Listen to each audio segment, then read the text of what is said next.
of the schedule, I didn't do it on my own time, so I didn't go back and maybe take more time on another chapter. So that's something I will be revisiting and just stronger with it. So good. So you definitely recommend it and would reread it again. Certainly. Yeah. That is a strong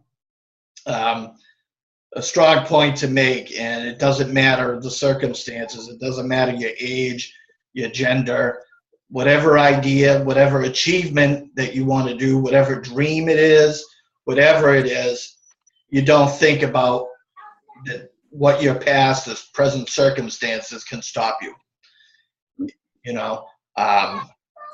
That was something I used in the workplace or sales. A quick example was, at the time, part of my job was selling snowblowers in the winter. When we had that very bad snowstorm about 3-4 years ago, and we were sold out. Everybody was sold out. Sears, Lowe's, all the big retailers. But we had an online store that we could get third-party snowblowers. So I went and printed off every snowblower that we could get our hands on. And so with my competition, which is being other stores, and also when you're in sales, your competition is also your fellow salespeople. The point I wanted to make is, every time someone came in, they desperately needed a snowblower, and they would say, "Nope, sorry, can't help you." And I would say, "Come right over here and let me show you what I have." So the point is, to others, to yourself, to whether it's customers, family members, friends, the point is, I'm not going to tell you what I can't do. I'm going to tell you what I can do. Yes. And so as a whole, the workbook and all, what would be your book summation, Stella, as a whole? As a whole, it's definitely a good learning tool on how to stay focused and directed, as far as like Andrew said at the beginning, of the 10% of your income, which I have been doing faithfully. Whether it's $5 or $7, $2, I'm taking it to the bank and I'm depositing it into the savings account. And some people are like, "Oh, $2." I'm like, "Hey, I just made $20 today, and $2 is going into the bank." So I actually forwarded this book to my niece, who is a young mom, married, and she's talking about her finances. And I said, "Felicia, you've got read it with Michael, read it together, go over it together. The workbook is helpful, and even though I haven't gotten to those last 2 chapters, I know that I'm going to learn something else, and that really, really excites me. I'm ecstatic to know that our life is really going in a new direction, with more, what's the word I'm looking for? Stability. Like, we're going to try something, even though we've always talked about saving money, paying ourselves first, we never committed to it. And we never really had the starting point of priorities and what's important, what comes first. So this book really guides you in that way, and I think that I agree. I'm just excited. Yes, I agree. It's not many people. Being radical means stepping away from the herd, doing things that 96% of the population refuses to do. Everyone's going to just fall into their role and follow their day-to-day, wake up, have their coffee, go home, deal with dinner, homework, go to bed, start it all over again. And possibly 3 to 4 hours of what Earl Nightingale referred to as the idiot box, which is the television. That's what they called it when it was a new invention. This, mindless information, that's distraction. And we're living in now, with all social devices, platforms, we're living in a time of devastating distractions. And that will tie into what Andrew was saying. And if you're going to be on these type of things, it's great to have, well, when you're spending it's because you're doing things like this. I really time manage that, because I find myself sometimes getting locked in, and I'm like, oh my God, an hour and a half has gone by. I'm like, no. I have to physically putting into my schedule. Yes. So I try to do my computer stuff in the morning. Well, my Facebook stuff. Do my Yeah. Facebook in the morning. And sometimes you get sucked into the same old stuff, and I'm just like, oh. Have you seen the post saying, no, I'm sorry, I got too much going on, and yes, just a peek, and I'm like, no, what are you doing? right. And it's taken away from things that you could be doing. It could be doing things to go towards your goals, whether it's physical activity, walking around the block, enjoying the outdoors. It could be that 10 minutes of meditation that's going to calm down and have a huge impact on the rest of your day. It could be writing for 1 hour towards that book that you have in you. We all have a book within us, they say. And so Kelly, I'm so interested. I love your insights, all of your insights. And, and you have I love the articulation of your voice. You have such resonance. Thank you. I love it. I do. I'm not a big public speaker, so it was good to hear. Yes.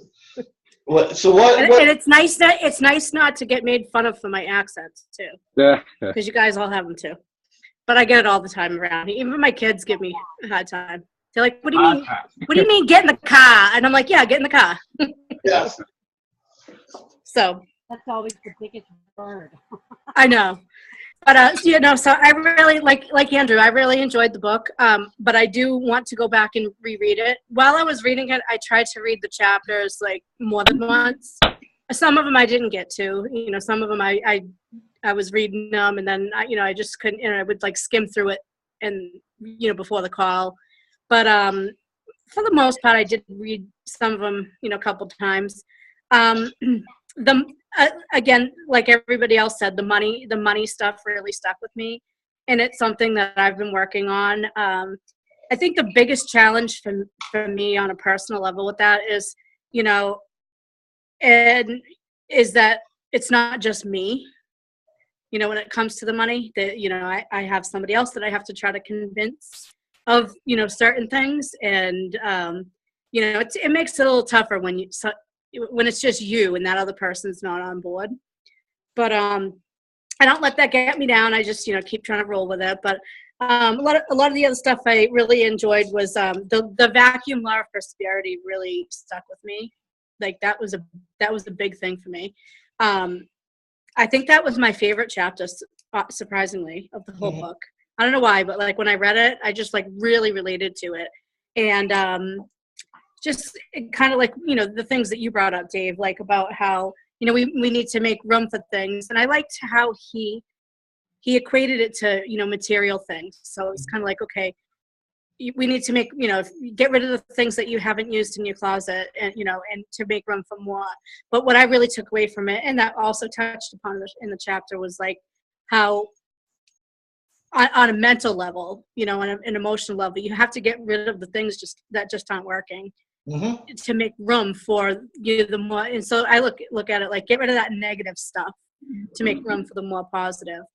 And I felt like the book had a lot of references to negative and positive, which is huge to me, because I've like one of my biggest sayings, even before years and years and years before this, was like negativity breeds negativity. I used to say that all the time to my husband. It used to drive him crazy. Before he was even my husband, because he breeds like if he starts hanging out with somebody that's negative, he gets sucked right into that vortex and he becomes one of them, So, but that was one of the things that I really liked about this book, because every chapter seemed to remind you, like, don't get sucked into that negative thinking, to those negative actions, that kind of stuff. So that's, I think, really what I took away from it. I mean, I took away a lot of stuff, so it's hard to like summarize.